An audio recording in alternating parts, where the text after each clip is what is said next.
Bonjour tout le monde, j'espère que vous allez bien. Je vous explique un petit peu comment vous pouvez trader le range.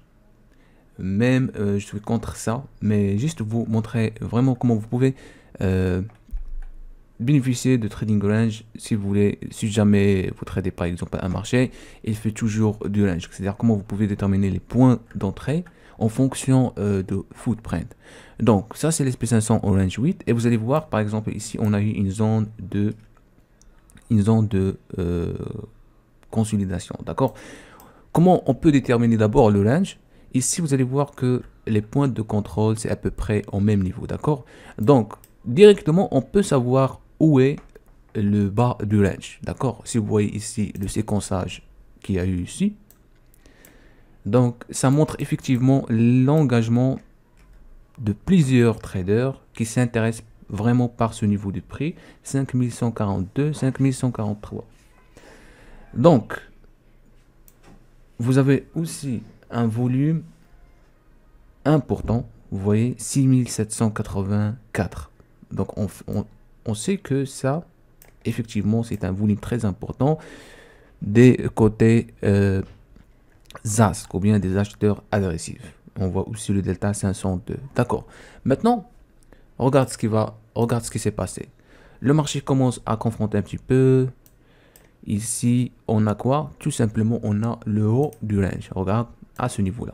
Pourquoi? Parce que le prix tout simplement arrivé à ce niveau-là, mais il n'arrive pas à monter de plus. Pourquoi? Parce que si on passe en arrière un petit peu, vous allez voir, regarde, l'engagement d'un institutionnel qui est juste là. Voilà. De tout à l'heure, on a parlé des déséquilibres empilés ou bien stacked imbalance, ok, qui crée une zone de résistance ou bien une zone de support potentiel. Et on a expliqué c'est quoi les déséquilibres. Ils sont basés sur 4% par rapport à la contrepartie. Donc ici, on voit des stacked imbalance aussi qui montrent toujours leurs engagements. Lorsque je dis montrent leurs engagements, c'est-à-dire probablement ils n'ont pas encore fini leurs objectifs, mais dans tout le cas, ils restent tracés. On voit leurs traces sur le footprint. C'est le cas dans lequel tu ne peux pas voir ça sur le carnet d'ordre ou bien sur un autre software de trading. D'accord? Donc maintenant, on sait maintenant où est le bas du range et où est le haut du range. Donc ici, le bas du range, ici le haut du range. Maintenant, regarde ce qui va se passer. Le marché ici commence à ranger. Donc là, vous pouvez prendre une décision de vente. Regarde. 10 000 de volume, une absorption. Vous avez des acheteurs qui ont essayé de casser cette zone de résistance, mais ils n'arrivent pas. Donc tout simplement, vous pouvez prendre une décision de vente. Et vous savez où est le bas du range maintenant. D'accord? Où est le bas du range? C'est ici. Donc si vous prenez une décision de vente, vous savez à quel moment vous pouvez sortir. C'est à ce niveau-là de 5143 parce que toujours il montre l'engagement de ces institutionnels. Maintenant, où est le bas de range? C'est ici. Vous pouvez tout simplement sortir, prendre encore une décision d'achat. Et le plus étonnant, c'est que votre stop loss sera réduit. C'est-à-dire vous pouvez mettre le stop loss juste le dernier sequencing order ou bien de 5 ou bien derrière le séquençage d'ordre. Vous savez à quel moment vous pouvez sortir? C'est tout simplement en haut du range. Donc regarde par exemple ici, quelqu'un il va me dire c'est pas précis.